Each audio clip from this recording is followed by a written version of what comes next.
Check out our newest learning management system. Clients can easily log in with Google or their email.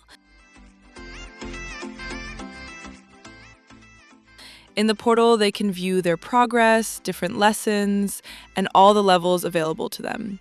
For example, my user has completed 3 different lessons. On the left-hand panel, you can see the different levels and lessons within each one. In Course Overview, I can also see the different resources available at each level. The buttons at the different levels depend on if I have completed it, am currently in progress, or need to start that level. We built this easily on Zeit.